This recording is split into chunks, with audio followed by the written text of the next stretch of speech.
Now, from Wish TV, your local news source, this is All Indiana Politics. Good Sunday morning. Welcome to another edition of All Indiana Politics. I'm Phil Sanchez. We conclude our series on Indiana's mayor's races this morning with the biggest one of them all. Joe Hogsett is running for a third term as mayor of Indianapolis. If he wins and finishes that term, he would be the second longest serving mayor in the city's history. Hogsett faces Republican Jefferson Shreve. Shreve is the founder and CEO of Storage Express, and a former member of the City County Council.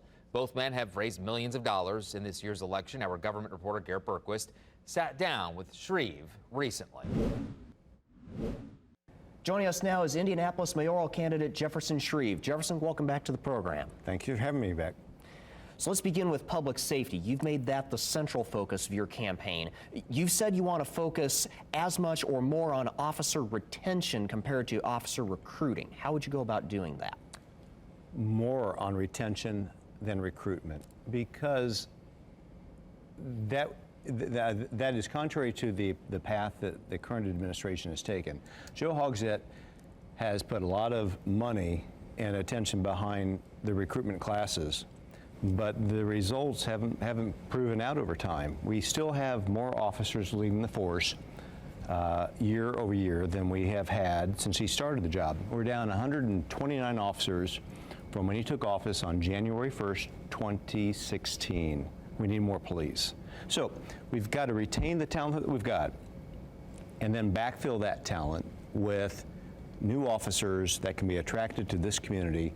We are paying more, but as we have raised those starting salaries, that compression of compensation, veteran officers to new recruits, has disenchanted, has angered even the veteran officers on the force. Your public safety plan includes a ban on any new sales of military-style rifles. It includes getting rid of permitless carry within the confines of Marion County and raising the age to purchase a firearm in Marion County to age 21. You've caught a lot of criticism from conservatives on this. What do you say to them? I want to support our police force. I want to listen to the leadership, IMPD and ISP, who have testified in favor of elements such as the retention and now reinstatement of permitting requirements for the concealed carry of weapons. It's a tool that we took away from them. It's a tool that they had for the last 60 years. It makes their work more dangerous. It's harder to do their job if we take a tool like permitting requirements away from them. Let's turn to economic development. You've talked about making Indianapolis the hub of a research and technology corridor coming down from Purdue and a life sciences corridor coming up from IU. How do you plan to do that? We will have two Research One universities distinct on the near west side of our city that will amplify their investment in technology and, by extension, technology transfer that can be a huge driver for the economy of Indianapolis over the next 20 years. If we look at where we stack up against some of our peer communities, I would say and point to Columbus, Ohio. They were smaller than we were population-wise. Their GDP was lower than ours was just a decade ago. Their secret sauce has been Ohio State University. Okay, so we now have the opportunity to amplify two Research One universities right downtown with differentiated missions. And to amplify that, we can take what we've invested on 16 Tech and work from that angle to on the technology transfer piece to create new opportunities, new jobs, new companies that will in turn repopulate some of our downtown. What's in this for people who live in Marion County who don't work in the STEM fields? Well, I think a strong Marion County is good for people whether they work in the trades industry, if they're in the hospitality industry. I think that vibrancy, people that live, work, and play downtown lift us all up. And so you may be a researcher or you may be working in parks maintenance along the White River. But what's in it for others that aren't directly in that space? Oh, there's something in it for everyone. Our system is hardwired to be supported by those that choose to lay their heads in Marion County. What's your plan for improving the supply of affordable housing? So that on the surface is pretty simple. It's supply and demand. We have suffered through a cycle of 8% rent rate growth for the last couple of years because the supply has not kept up with demand. We've got to remove some of the barriers of red tape and some of the uncertainty that the developer investment community faces when they take a project through DMD and our Department of Business and Neighborhood Services.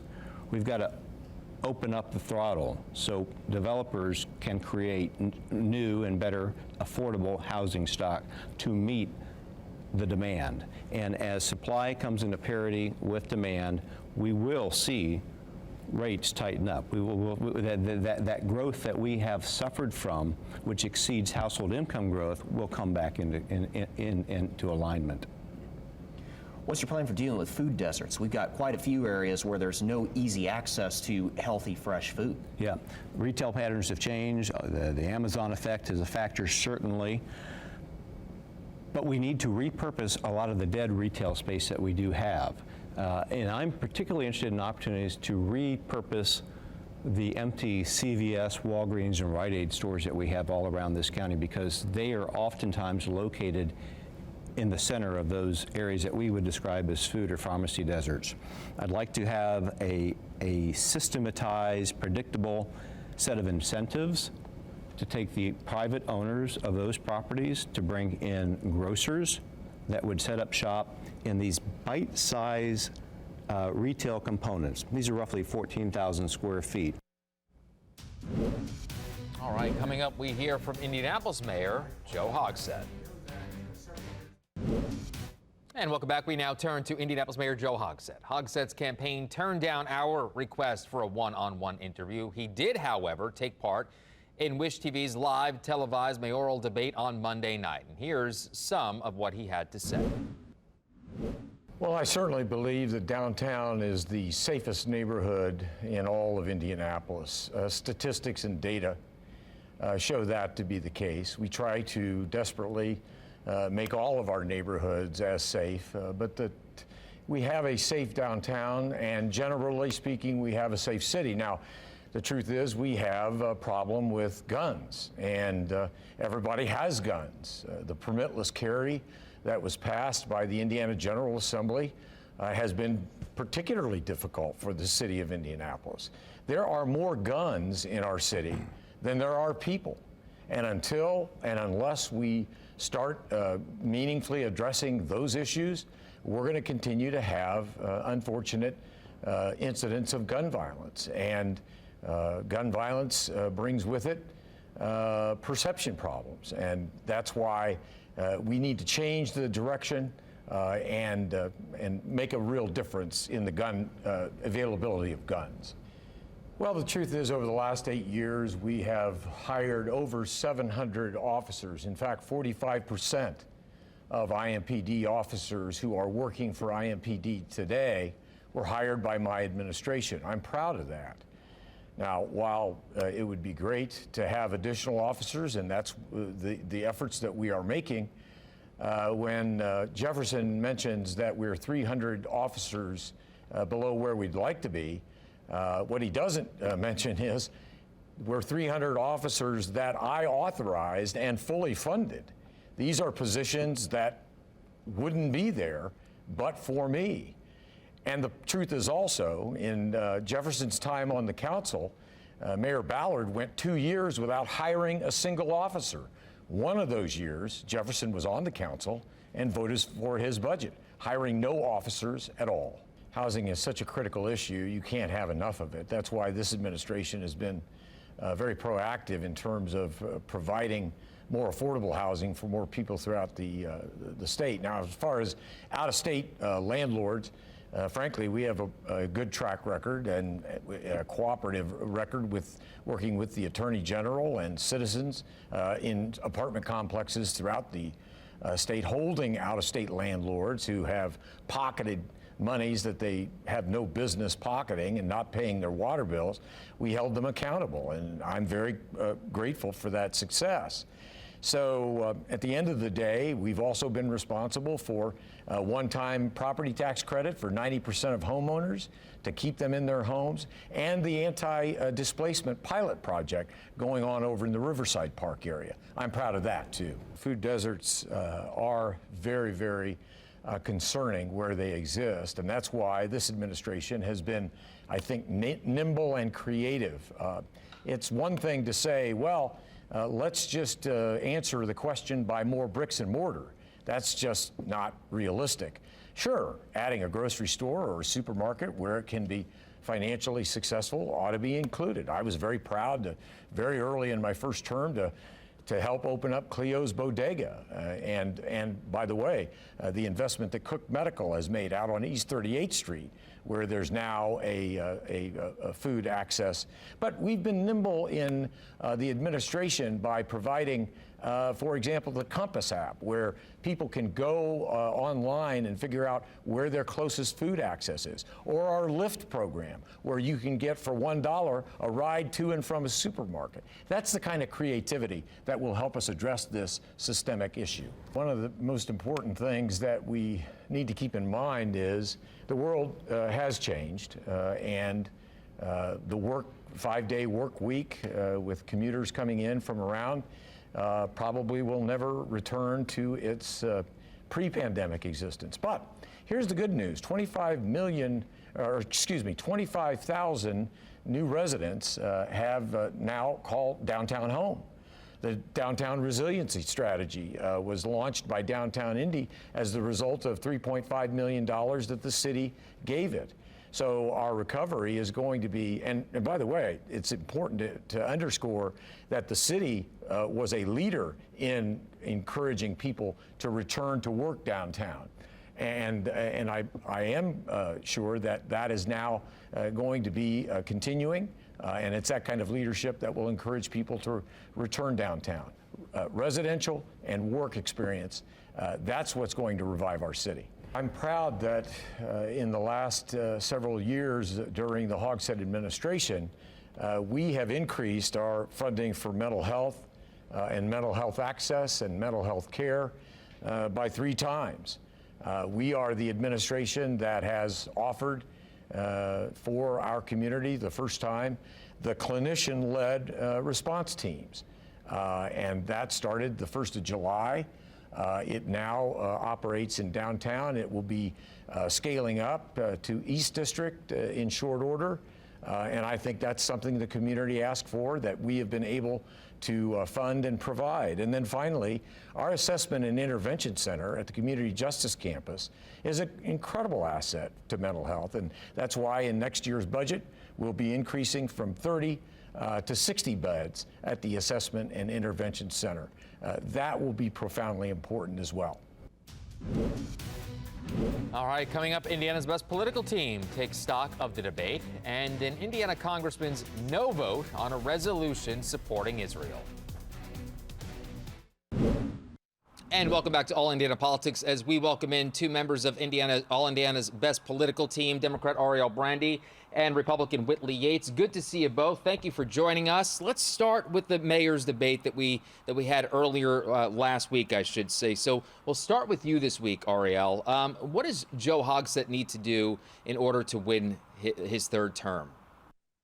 I think Joe just needs to keep going at the pace he's been going. I think that there were also some things I will say that I have heard, all the way from my northern Indiana space at the top of the state, that have been concerns for a very long time. But I think that with Joe, we have made so much progress in being able to not only openly talk about the issues that have been happening in Indianapolis, but him being receptive of them and being able to want to make that progress to make our city in Indianapolis better. So I'm really just hoping that Joe's victorious on election day and he keeps getting that support that he's been getting from the voters in Indianapolis. And I'm excited to be rooting for him up in South Bend, Indiana, and being able to support him all the way from the northern part of the state. Whitley, your thoughts on the debate and what Jefferson Shreve needs to do in order to win? Yeah, I think Jefferson Shreve needs to continue honing in on this message that Hogsett has been a lackluster leader, that the city has not gone in the right direction, specifically when it comes to crime. He's euthanizing healthy dogs. We still don't know where he was during the riots, and he hasn't shown up and been the type of mayor that he has promised to be. And 8 years is a long time for him to still say that he's frustrated with some of the things that he had promised to get done. Where is our animal shelter? We don't know. And so when we're looking at what he said he wanted to do versus what he's done, we're still left wanting more. And that's not the type of leadership Indianapolis needs. Ariel, you want to respond? Yeah, I mean, I think that we have been able to also see a lot of growth within Indianapolis. And I think that we can continue to capitalize upon the growth that we're seeing in Indy. But also, too, I think the most important thing for both candidates is being able to center the Black voices that have been calling out about all of the things that have been happening on both sides of the aisle, specifically in Indianapolis, and being able to make sure that we're meeting the needs of those that are marginalized and have been sounding the alarm for a while. So I will say that that's something that I have recognized, and that I know that the residents of Indianapolis are really hoping that either candidate, regardless of who wins, will center their voices at some point in time and make sure that it's a priority. Whitley, about 30 seconds to you on this one, and then we got to move on. Yeah, I would definitely say that we have seen growth under Mayor Hogsett. We've seen a growing number of homicides in Indianapolis, specifically impacting the Black community, disproportionately impacting the Black community. And I don't think that that's the type of growth that we need. I do agree with Ariel that underrepresented and marginalized voices should be amplified, should be listened to, and we need a mayor that's going to not only say that they're going to do it, but actually get the work done. Let's turn to national politics now, ladies. The House finally has a speaker, Mike Johnson of Louisiana. So, Whitley, I want to turn to you on this one. The past few weeks hasn't been good publicly for the Republican Party. Are you concerned about the reputation now of the Republican Party in light of all of this? I mean, no, I'm not concerned at all. I'm going to be honest. The Republican Party is really big on individualism. And so when it comes to dissenting and not agreeing, which we've seen even here in Indiana at the State House with Republicans disagreeing, it's something that happens. But when it's time to get to work, as the time is now, and making sure that we're making decisions that are going to better all Americans, picking a speaker was prime on that list. So I'm glad that they were able to do it. And I'm waiting to see how Mike Johnson fares with being able to be the type of leader needed in this role. Ariel, Mike Johnson, as you very well know, extremely conservative, especially when it comes to social issues. So how do you foresee this playing out going forward? I mean, I foresee it playing out how it has here in Indiana, unfortunately. I mean, we are seeing the exact same playbook that's happening in Washington, happening right here in our home state, where we're continuing to roll back the rights for the marginalized communities here in our state and not really thinking very much forward on how we need to make sure our state is a place where all people feel welcome. And for that to now be who we have representing us at the Speaker of the House, I mean, that's pretty troubling, but also too, just the things that we've heard about the background of our now speaker. I mean, I think they are concerning, and we should be thinking about how that's going to impact us on a national level and how that kind of rhetoric will trickle down in state. All right, ladies, I have a little bit more than a minute left. I want to get your thoughts on this in regards to Hamas and Israel, the war raging on. Congressman Andre Carson was one of 10 no votes on a resolution condemning Hamas and expressing support for further assistance to Israel. About a minute left. Ariel, 30 seconds to you on this. Your thoughts. Yeah, Congressman Carson always stepping up and being a leader for our state, thinking of the people first and foremost. And I think that that's something that we need to center right now. And I think, one, this is a conversation that is hard for all people to be able to have, but I think it's also an opportunity for us to realize that as humanity, we need to start thinking about how we center ourselves as humans and start thinking about what peace looks like and making sure that we are uplifting the voices of those that have been talking about these issues for a very long time. So Congressman Carson, continue to be a leader. Whitley, 30 seconds to you. Close us out. Congress doesn't agree on 98% of anything, and 98% of them agreed on this resolution. And so I'm disappointed, to say the least, that he didn't sign it. I feel like this was an opportunity to be able to stand against terrorists and people who have done terroristic behavior, specifically to Israel. I will see how his leadership fares over the course of the rest of the year. Unfortunately, we are out of time. Ladies, good to see you. Thank you for joining us. Enjoy the rest of your Sunday. We'll be right back. And thank you for joining us for All Indiana Politics. Join us at 3 o'clock this afternoon for an encore presentation of our debate with the candidates for mayor of Indianapolis. We'll be back here next Sunday morning at 9:30 for a final preview of next week's municipal elections. Have a great rest of your weekend.